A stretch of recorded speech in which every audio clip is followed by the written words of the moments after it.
Hi, and welcome to Orange County Live. This program is part of my commitment to engage you, our citizens, by connecting you directly to your local government. I strongly believe that it takes all of us to make this community the best place to live, to work, to learn, and to raise a family. So whether you're watching us live on cable, on your computer, or even on your smartphone, this is a great opportunity to engage me and key members of your county staff. I hope this format will help you participate in your local government and learn how to access all of our services. Thanks for joining us. Now, let's get down to business.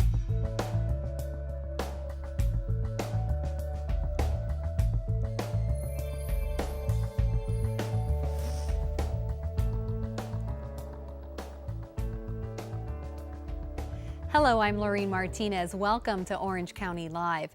Today's program is all about the important role the arts play in our lives. We'll touch on everything from how the arts help develop a child's motor, language, and decision-making skills to getting better grades in school and how the arts can improve a region's economy. Now, we want you to be part of our conversation by calling 407-685-LIVE. That's 407-685-5483. Now, during the program, your calls will be answered by Orange County 311 operators. They are standing by and ready to transfer you directly here to our live studio. You can also send us an email to live@orangetvfl.net, or you can chat with Carol Burkett by going to orangetvfl.net and clicking on the chat button. Now, to help get that conversation going online, Carol has our first topic of the night. Hi, Carol. Hi, Laureen. Thank you. We're excited about tonight's program, and we do have a great question to get this topic off and running. What are your first memories of creating art, or how has art changed or influenced you or your children? We want to hear from you. Such an important topic. Lots of things to get covered in our chat room, and to be a part of the conversation, it's as easy as going to orangetvfl.net and click on the chat button. This is a conversation tonight you don't want to miss. I look forward to seeing you in the chat room and hearing your thoughts and opinions on this issue. Thanks so much, Laureen.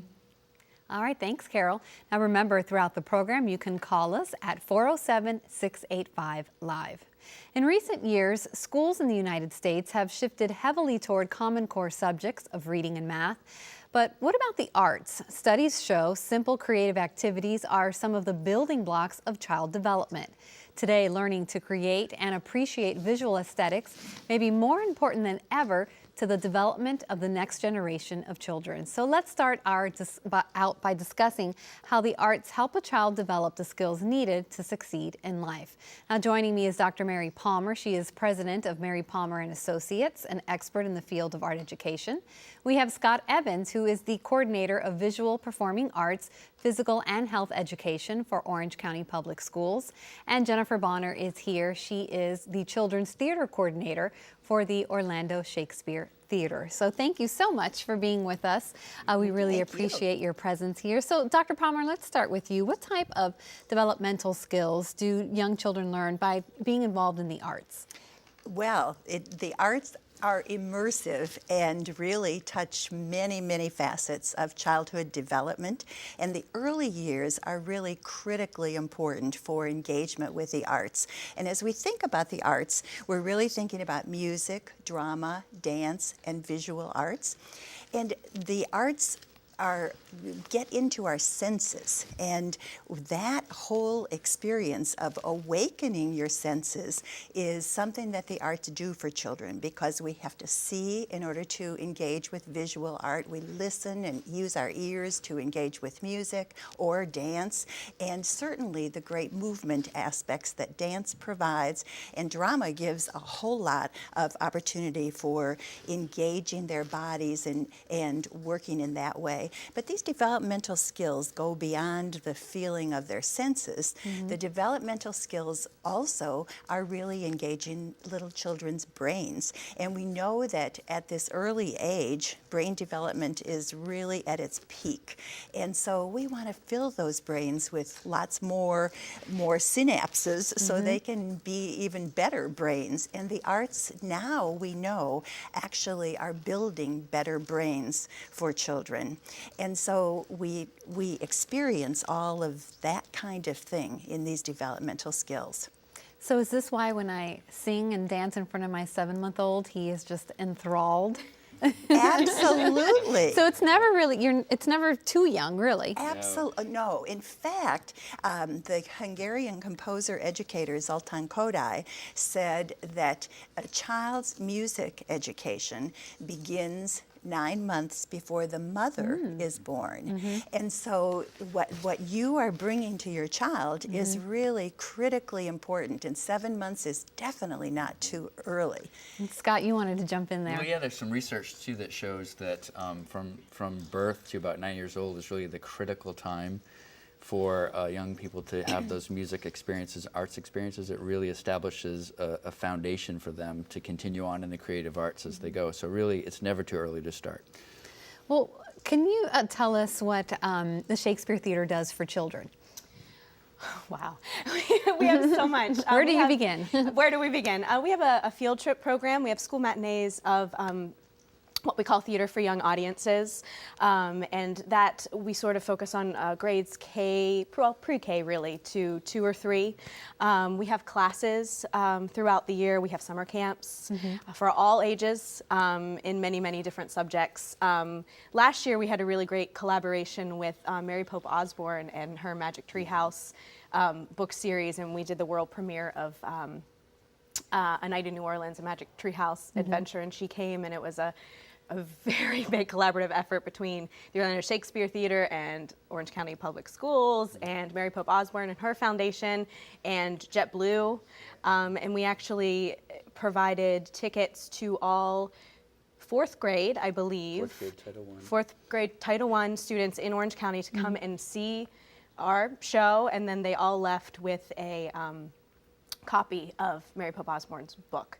So that was one of the really special things that we've done very recently. And this year we have Flat Stanley and James and the Giant Peach coming. So we think it's very important for children to come into the theater to see the collaborative effort, to see the just the goings on. It's immediate. Theater is immediate, and it's there, and it's exciting. And for them to experience that is something very different than watching television.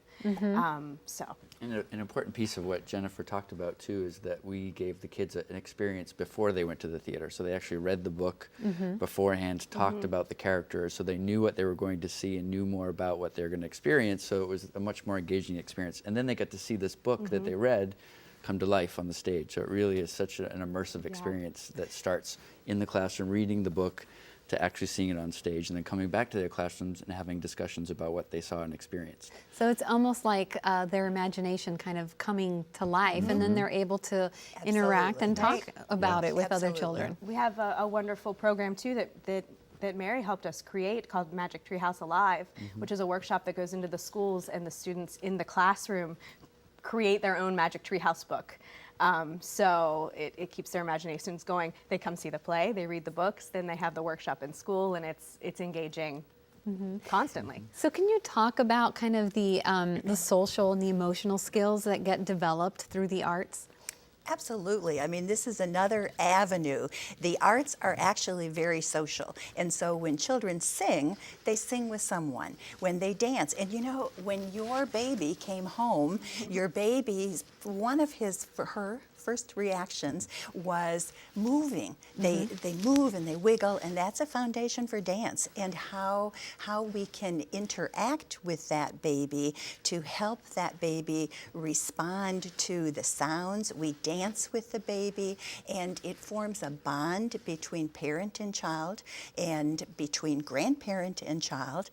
The emotional development, the arts give children opportunity to look at things from many different perspectives and help us to engage in building relationships in different ways, and that helps us with our emotional development as well.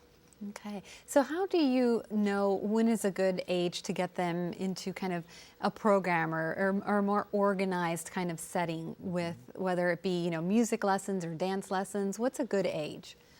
I think that at the earlier ages, after birth and right up until maybe 5 years old, is a great opportunity for less structured arts experiences, so more creative play, exploration of different arts experiences, exploration of movement, and performing or creating artwork without too many parameters, really just about exploration. When they get into school age, 5-year-old and up, then you start to have a little more structured where you're learning about steady beat and you're starting to expose kids to actual literacy in all of the different arts forms. And at that point, it's depending on what your goals are with your child, whether you want to put them in private lessons. There's a lot of different opinions about that. But for example, we have young parents that come to me when I taught elementary school that say, oh, I want my daughter to be in voice lessons right now. My recommendation is always, it's too early in elementary school to do that. Better off taking piano lessons now and learning some of the basics of music and the foundations of music literacy, and then maybe in middle school or high school going into piano lessons. However, violin, we know the Suzuki method starts much earlier than that. So there's variations on how you would begin, but it's really about what your goals are for your child in the art. But most important is that you give them that chance to play first, to just experience through play the arts. I was going to say, part of that play is providing the materials for the child to play with and then helping to engage that child. But this is where the child is beginning to develop their own choices and their opportunities. And so a parent, a grandparent, giving the child those opportunities. So putting a crayon, making it available, but making different media available. So they paint, they use a crayon, they use a marker, and they have those experiences. Sometimes we want to give them everything and we kind of overwhelm them. And so instead of giving them 5 markers when they're 2 years old, give them 1 and let them experiment with that and play with that and talk about what they have created. So it's a line, it's a curved line, it's a jagged line, because children at this early age are using and thinking through the arts in all that they're doing. And so as they are moving, they're expressing something that they're hearing or experiencing through their movement.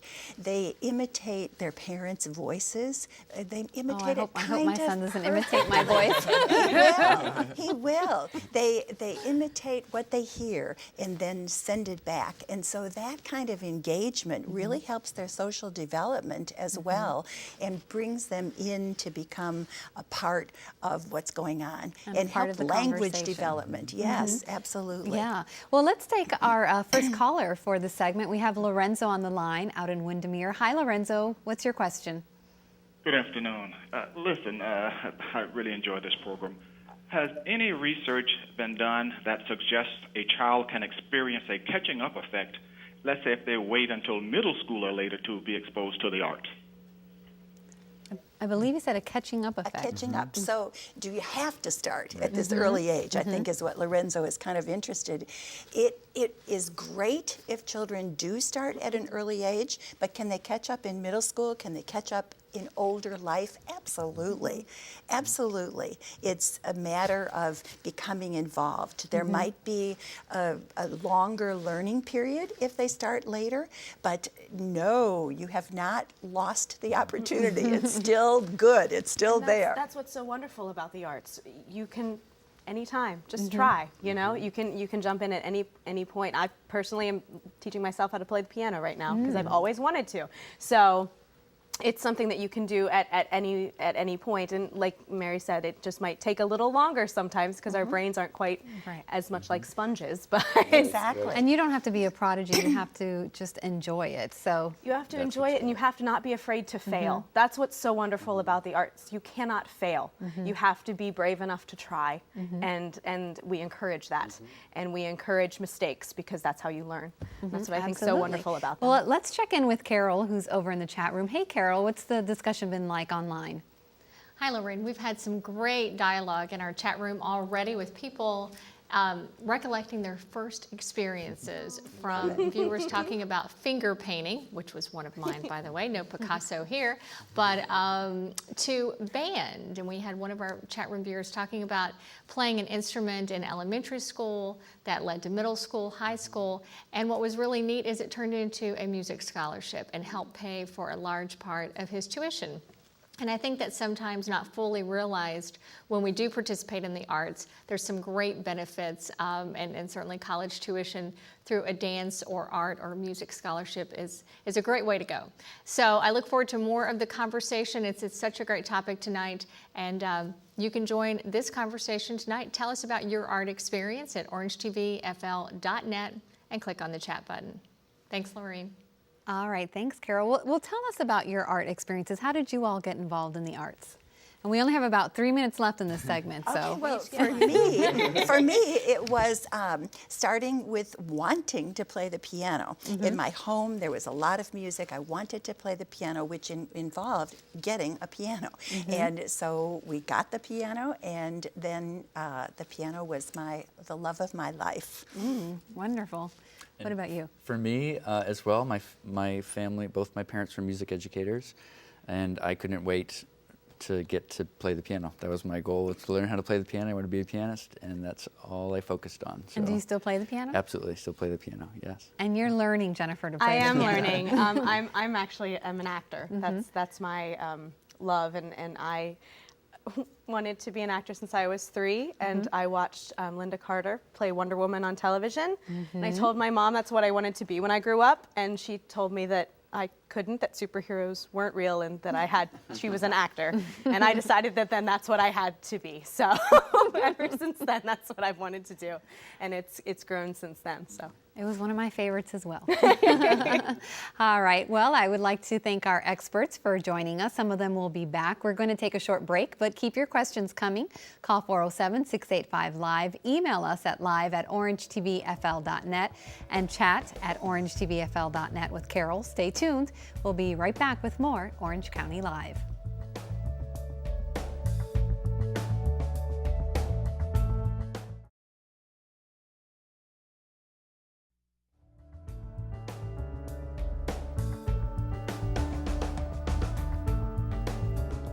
Welcome back to Orange County Live. Thanks for joining us. We've been discussing the important role the arts play in early child development.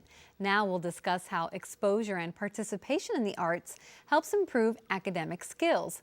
Now we want you to be part of our conversation by dialing 407-685-LIVE. That's 407-685-5483. Or you can chat online and submit questions to us by going to orangetvfl.net and clicking on the chat button.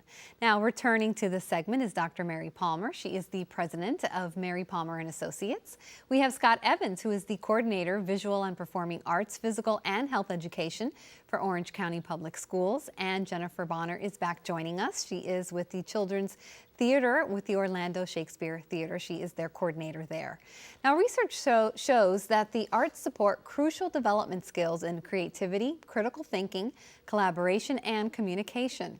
According to a report by the Arts Education Partnership, school children exposed to drama, music, and dance may do a better job at mastering reading, writing, and math than those who focus solely on academics. So let's kind of focus our conversation there. How does learning about the arts relate to a student's other subjects? Sure. Sounds like a question for you. You know, there's some great studies, and most recently from the state of Florida did a study with a 12th grade cohort group that showed the benefits of participating in the arts, and the results were consistent across the board for all groups of students, regardless of zip code, regardless of socioeconomic status. Improved the more arts they participated in, the better they did on all standardized testing, the better they did on SAT scores, the more likely they were to stay in school, the more likely they were to graduate with their cohort group. So we know there's data that proves that participation in the arts helps in all areas of learning and helps connect students with what they're learning and keeps them engaged in that learning process. And why is that? Does it build discipline, commitment? Why is that? Yes. It builds all of those things. It builds all of those things. Absolutely it builds this continuum, I think, of learning that starts in kindergarten, where they have their first arts experience that goes all the way through 12th grade for most of our students. Makes that connection where they can learn about history in their American history class, but then also experience that history through drama or through music. which again, we talked about in the earlier segment, brings that to life. So it's not just about reading about it or hearing about it, but it's about actually experiencing it and seeing it being created on a stage in front of them, or more importantly, letting them have the chance to create that on their own. So it's not just about going to watch a show, but actually creating a play, creating a music, creating a dance to help them learn the concept they're learning about. Dr. Palmer was part of our arts integration program that we've had in OCPS for several years, and really pioneered for us integrating the arts across the curriculum so that students were learning through the arts and through their other content areas. So I'd love for you to talk a little bit about that piece. Yeah, well, this whole idea of fusing the arts with other subject areas is gaining popularity across the country, and Orange County was one of the early adopters of this approach. The idea is that the arts and the subject matter are integrated so that as students learn, goals and objectives in both the art form and the subject area are being accomplished. And so, you know, we are looking so much at STEM these days, science, technology, engineering, math. And so how do we integrate the arts with that? If we take in the area of science, the concept of the water cycle and look at that water cycle and what happens to those molecules. They expand, they become a gas, etc. We can do that through dance so that the kids really experience, well, if we're going to be in a solid state, we have to get close together. If we're a gas, we're further apart and we're vibrating more. And so through the physical experience of it, the kids are really making that concept their own. It no longer is just a word on a page, but it's an experience that gets into them. And what we know is that when kids have those experiences, they remember the information much longer. And so that's an example of what we're talking about. Okay. We have our caller for this segment. We have Brandy on the line from Winter Park. Hi, Brandy. What's your question? Hello. I have a daughter that's in the 8th grade, so next year she'll be going to high school. And I wanted to know, is art education required, a required subject in high schools, or is it just considered an elective? Good question. So yeah, the Department of Education does require 1 credit of visual and performing arts, or speech and debate, or practical arts, which includes cooking, for example, or digital media might be one of those courses. So there is 1 credit required. But students also have up to 8 elective courses that they can be taking during their 9th through 12th grade career. And of course, we hope that those will be in the arts and that they'll continue their arts education from 8th grade all the way through 12th grade and beyond. And you know, one of the things about that continued experience in the arts is that the more experience students have, the more likely they are to really achieve at higher levels. And recently there was a great study with 25,000 middle and high school kids done at UCLA by James Catterall. And not only did students improve in their SAT scores and their academic achievement, but they also watched fewer hours of television. They were more engaged in their communities. They had a sense of, I'm doing something important. And that's one of the things that sometimes gets lost about the arts experiences that students have through their arts education programs. The arts really help students to develop their perseverance, their willingness to stick to a task. And we are in very instant society. Let's have that instant whatever. And we really, in order to be great, sometimes have to focus more deeply on things, and the arts help us to do that.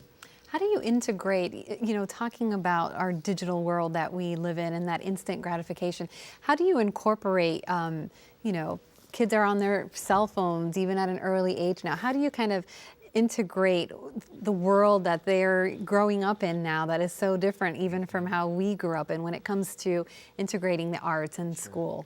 So a lot of our schools, especially our high schools, now have digital music courses, for example, where they're using a program such as GarageBand, which comes standard on most Apple products, and from that program can create music, and then, unlike ever before, I can actually hear it back with full symphony or full jazz band or a rock riff guitar. So they're really creating a piece of music that they can hear instantly. which they couldn't necessarily do before we had this technology. So that's one way that they can use this. And these kids are doing this at home. And when they get that chance to do it at school with the instruction of someone that has a music education degree that can also give them the music knowledge that they need, it's an amazing partnership. The kids are usually the expert on the technology piece of that, but the teacher's there to really guide them through some of the rules, if you will, of music creation, which really, it's an amazing collaboration. So Guitar Hero's not all bad. Not all bad at all. No. Even for young children, there are many programs, apps that you can put on your phone or on your iPad that really encourage them to interact with the technology. Not just be served that the technology is giving you something, but that they're interacting and engaging. And so there's a program called Paintbrush where they can actually paint and they can see what they're doing, they can elaborate on it. And so there's a lot of really good stuff out there that can be incorporated. And Jennifer, can you talk about how you've kind of maybe seen the lives of children change as they become more engaged in performing arts? Oh, goodness. Yes. We have a few, we have many wonderful programs at our theater. One of the camps that we have over the summer is called Shakespeare with Heart, and it is a production camp. So they do a full production of a Shakespeare play at the end of the camp, and it is a camp with 10 special needs and 10 general education students. It's in partnership with UCP of Central Florida. And it's one of the most beautiful things you will ever see on stage. This year I watched Merchant of Venice. It was actually my first year seeing Shakespeare with Heart. And this year, all of the students, it was a generous donation by someone, and they all attended free of charge. So it was really wonderful in that aspect as well. And after the performance, there is a talk back. So the audience can ask the students questions and how their experience changed them. And there was one student in particular that I watched throughout the play, and he did a wonderful job. He spoke all of his lines very eloquently.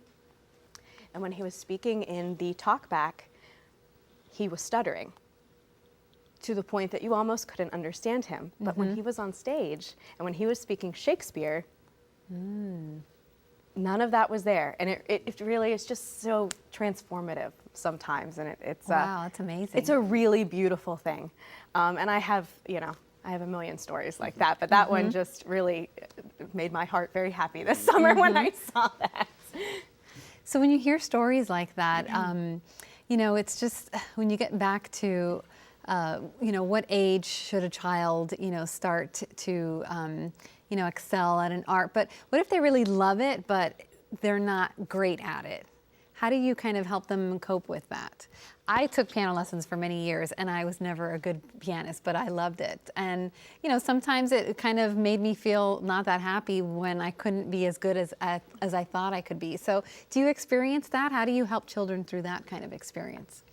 I think there are a lot, there are a lot of careers in the arts that you don't necessarily see up front.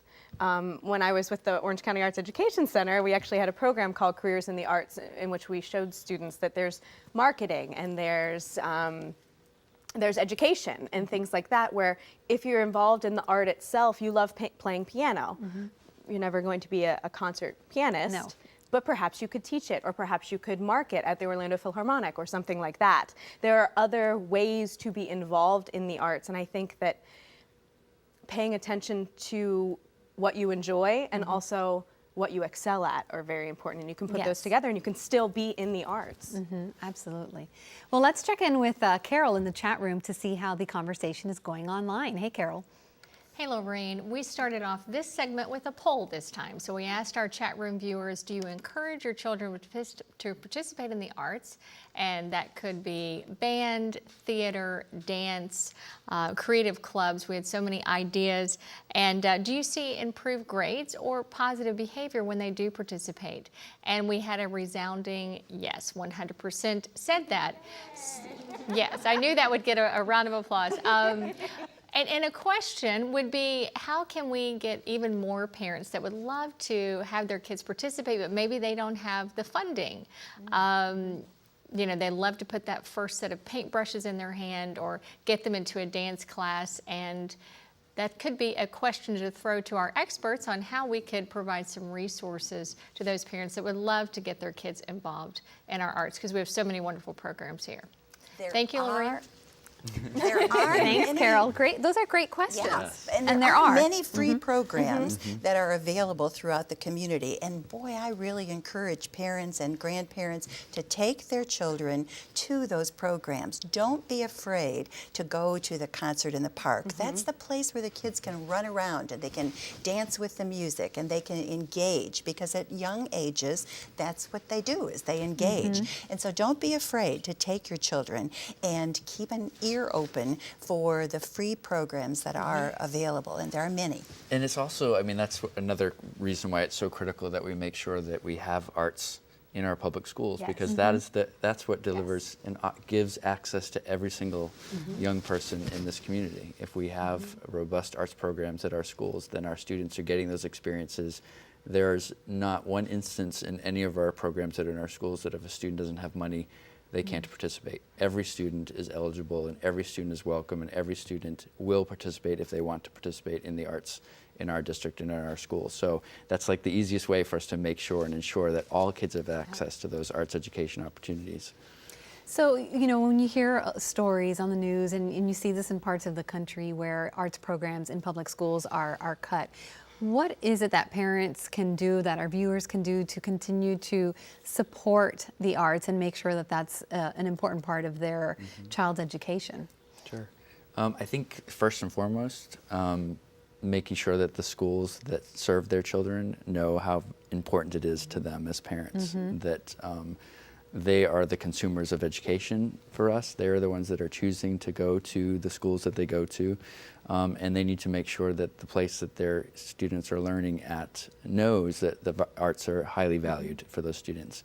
In addition to that, the best way to ensure that is with your vote. Make sure that you're voting for folks that you know also appreciate and understand the importance of arts education in our schools and how valuable that is to all students. Very important points.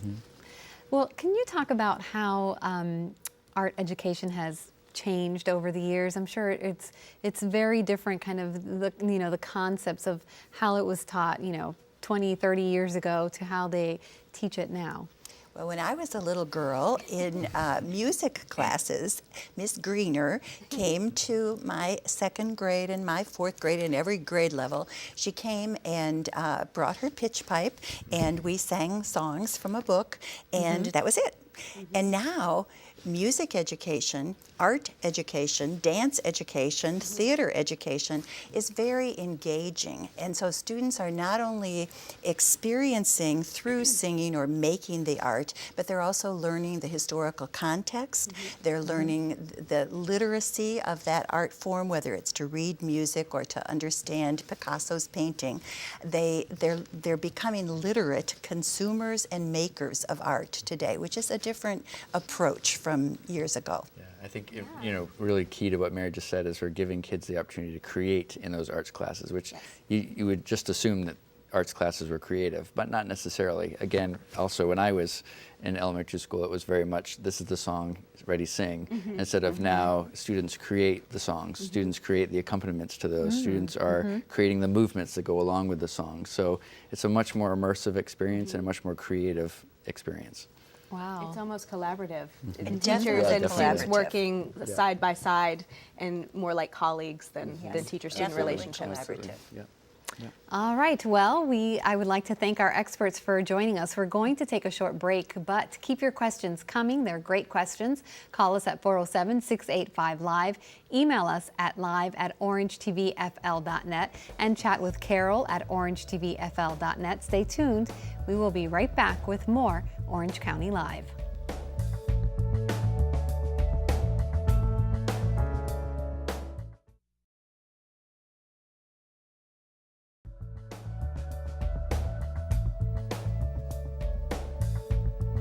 Welcome back to Orange County Live. We're discussing how the arts benefit the Central Florida community, the role arts play in early child development and academic success.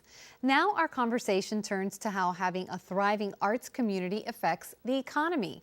Returning is Dr. Mary Palmer. She is president of Mary Palmer and Associates. And joining us now is Scott Galbraith. He is the Vice President of Programming and Education for the Dr. Phillips Center. And we have Terry Olson, who is the Orange County Arts and Cultural Affairs Administrator. Now, before we start the discussion, we have a video message from Orange County Mayor Teresa Jacobs. Take a look. The role of arts and culture in stimulating our economy is well documented. In terms of direct impact, our nonprofit cultural industry produces $181 million in economic activity every year, including 6,700 jobs in Orange County. Equally important is the boost that arts and culture provides to the identity of our region. For companies looking to relocate or entrepreneurs searching for a home, the presence of a thriving, diverse arts community is vitally important. But right now, the Dr. Phillips Center is at the top of the list. I'm looking forward to the impact that the Dr. Phillips Center will have on our children. The greatest gift that we can bestow upon future generations is the opportunity, and the opportunity to dream, to create, and to grow. The extraordinary Dr. Phillips Center will do just that, providing a center for fine arts, education, and rich cultural experiences. All right, well, we're so glad that you're joining us for this segment because, as the mayor said, it's really important to have a vibrant arts community. So can you talk about, Scott, how that helps draw some major corporations and attract attention to the area? Oh, certainly. As someone relocating right now, I'm asking my realtor the same sorts of things that any new employee would as they're considering moving into an area, which is what is there to do? Now, obviously in Central Florida, there is an awful lot to do. But what people don't necessarily realize is that there is a very vibrant arts culture that already exists. Now, certainly the Dr. Phillips Center is going to help enhance that, showcase that, bring an even more global sensibility perhaps to the arts scene, to enhance the local arts that are going on. And Terry, can you tell us about the program that Orange County has and what you do? I know you do so much.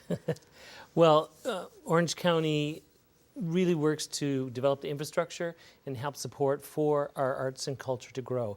You know, we are crossroads of the world with 60 million people coming here, and at crossroads of the world are where world cultural capitals happen. So we are a young community, so we have lots of catching up to do in all kinds of areas of infrastructure, in our roads and everything, but also in our cultural infrastructure. So my job is to help develop that. We do that through some funding sources. We're the largest funder of United Arts, and United Arts is a place where arts groups can go as a basic operating support, get funding. We also have specialized cultural tourism funding programs for projects that can attract people from outside the area to come here and stay in hotels and pay the tax, which helps fund that, and cultural facility program, which the state in the past used to provide money to help groups build a building. It's been very sketchy over the last decade as far as state funding, but the Orange County has had some for that. So those are a couple of the things we do. And you also have great art exhibits that are all over our county buildings, I've noticed. Yes, also public art. We feel that all of our citizens deserve to have access to the best in visual art. Just like we should have the best books in our library, we should have the best art available. So the Orange County Chambers, which Orange TV shows to the world, we do change out art in there from prominent local collections as well as from artists with a national reputation that live or work in Orange County.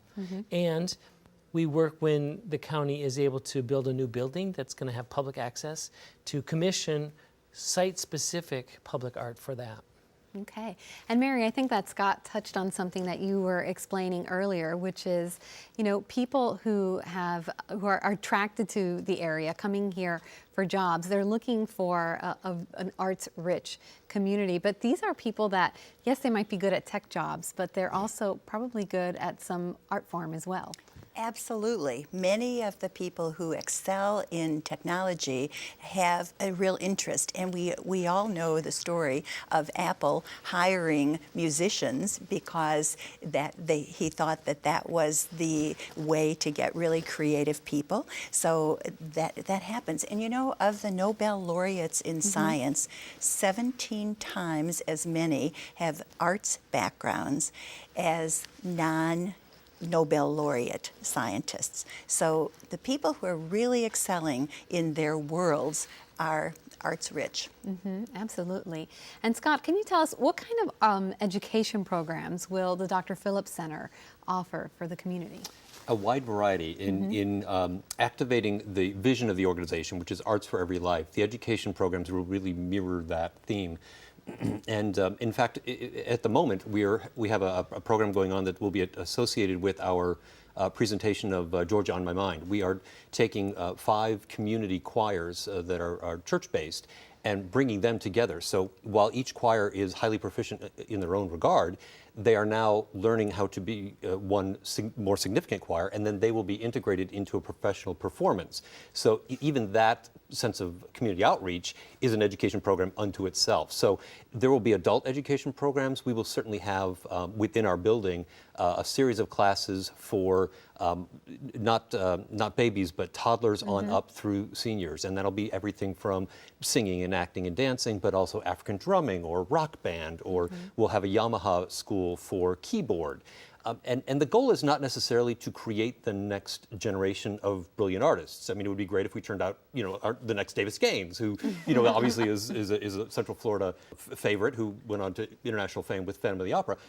And that would be great to create the next Davis. But it would be more important to create another generation of arts-rich citizens who both appreciate the viewing of art, whether it's visual art or performing arts, who enjoy the creation of art, but have it integrated into their everyday lives. Okay. And I think it's important to point out studies have shown that people that are engaged in the arts as adults tend to be more engaged civically. And this program is about getting our citizens involved with government, while people who are engaged with the arts tend to be more engaged with their governments as well. And all the way through senior citizens, keeping engaged with the arts helps put off dementia and the deterioration of your brain. Because again, the more parts of your brain that you use, I think as Mary mentioned earlier, the more your brain is going to be alive, right? And the arts use different types of intelligences, different ways of learning, kinesthetically, and more than just the mathematical, logical method. So more of your brain, more of those synapses are popping, and you're keeping alive. So it's good for health as well. Exactly, and that's another thing that's happening in the arts in our community. We're finding the arts in places that are maybe unexpected. So our hospitals have arts programs and arts therapy, as well as performances coming in, as well as beautiful art collections that our local museums are providing to them, so that the people who are in those institutions are having a better experience and probably having less medication and actually having to stay less time. Well, case in point, we'll be bringing in a performance shortly where it'll be a special performance just for citizens who are on the autism spectrum, who typically would feel very uncomfortable going to the theater, but this will be a performance specifically for them. And there are any number of stories of just children primarily who come to a performance that has been catered to their needs, and all of a sudden they overcome the difficulty of communication and they're able to speak. Not necessarily for long periods of time, but it's a breakthrough.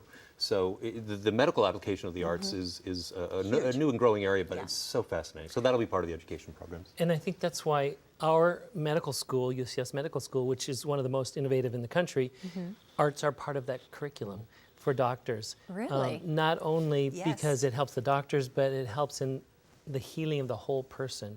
And Dr. German is very conscious of medicine being not just about prescribing a pill, but about helping us be more human and whole. Healthy and holistic, yeah. And hold that thought for a second, because we have a caller. We have Ray from Winter Park. Hi, Ray. What's your question? Yeah, hi. I've noticed the art that's in the commission chambers in the Orange County Administration building. And I wanted to ask Terry Olson how he goes about selecting which pictures get to be put up. Good question. Sure. We have an artist now, Gomez, I believe is his name, and his art is all over the chambers. Yes. There is a public art review board that approves art that goes into the chamber. There's only 3 exhibitions a year, so it's not a lot. And as I said, our criteria are either it's art from a prominent collection, so most all of the museums have exhibited there, as well as corporate and private exhibitions, or art of an artist with a national reputation that has worked or lived in Orange County. And if an artist, perhaps the caller is an artist, would like to have an exhibition there, they need to get in touch with me to make a proposal, like I would like to do this exhibition. They'll lay out their vitae, where their work is in collections in other parts of the country or that kind of thing, and samples of it, and would take it to the Public Art Review Board. Okay. Well, let's check in with Carol in the chat room to see what the conversation has been like online. Hey, Carol. Hey, Laureen. We started off this segment with asking people if you agree that building a strong arts community will help our local economy. And we've already got some great feedback. And I believe Terry Olson mentioned the same thing. One of our chat room viewers said that the Dr. Phillips Center will change the Orlando area into a world-class arts. And if we want to attract large corporations, then we need to have a strong arts community. So great feedback from our chat room viewers. I appreciate everybody that's been on tonight talking about their experiences, from their early stories to how their children are involved and how this is impacting them, to how it will grow our economy. So you still have some time? Go on to orangetvfl.net and click on the chat button and let me know your thoughts. Thanks, Laureen. Thank you, Carol. And speaking of the Dr. Phillips Center, that gorgeous building, I can see the construction from my office, and it's really coming together, and people are very excited about it opening up. So what could we look forward to in the next couple months from the Dr. Phillips Center? Well, an awful lot, because there are going to be many different programs to help with the grand opening. Some of them will be free and open to the public, others will be paid and ticketed, but in particular we will have a couple of community open houses where the doors are open and people can come in and walk around and really get a look at the entire venue, including some of the back of house spaces and backstage spaces that generally they just wouldn't be able to see. So there will be some very unique sneak peek opportunities coming up quickly. And people will be excited to see that, I'm sure. Terry? And those backstage spaces are pretty exciting at the Dr. Phillips Center. They're not dark dungeon-like holes. The center, I know, has been created for both the enjoyment of the audience, but also of the people that work there. It's been taken in mind, and so some great spaces. It genuinely is, and I've had the good fortune to see a lot of performing arts centers around the world, and this is unique. It really is, in a very positive way. It will allow patrons and students who are coming for the classes, the artists who are there professionally working, a very different experience of the arts. Students who will be able to see professionals at work because of the transparency of the back of house areas. And once people get a chance to walk around back there, they'll see what it would mean. But it is unique architecturally and in every way. And I'm visualizing it as a very, active center where people will be coming and going every day. It's not like, the theater house that's just open during a specific, time on the weekend or in the evenings or whatever. Is that how it's envisioned? Absolutely. And part of the beauty is having the plaza that's out front is that will, to a large extent, become an outdoor living room area for the downtown area. So people will be constantly milling through that, and that will also invite people to come into the building and be a part of it. It will have a sense of accessibility, both emotional and physical. So that is absolutely part of the plan, and so far from all that we're hearing, that is the way it's going to operate. It's very exciting. One of the things that art does is to inspire us out of the humdrum of our life, and to make us raise to another level of our humanity, I think. And I think the center is really poised to do that. It's designed to let you feel comfortable wherever you are coming in, but as you come in, to lift you up and inspire you as well.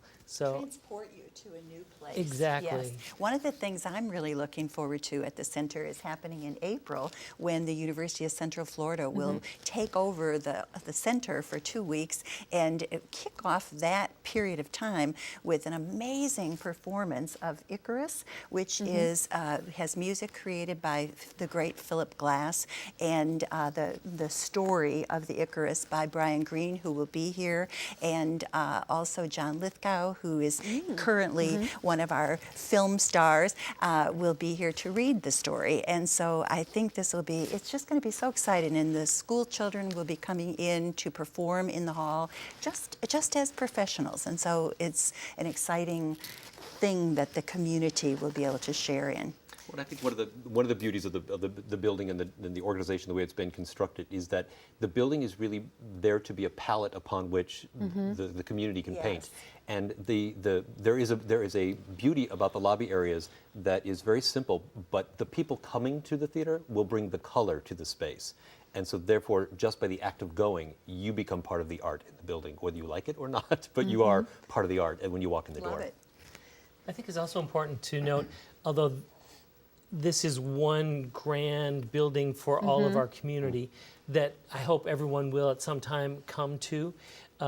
We have arts in many parts of our community that are also wonderful, not on that kind of scale, but on an intimate scale, from the Garden Theater in Winter Garden, which is enlivening that west end of our county, to the Mad Cow Theater downtown, to our cultural community in Lock Haven, to the organizations, institutions in Winter Park.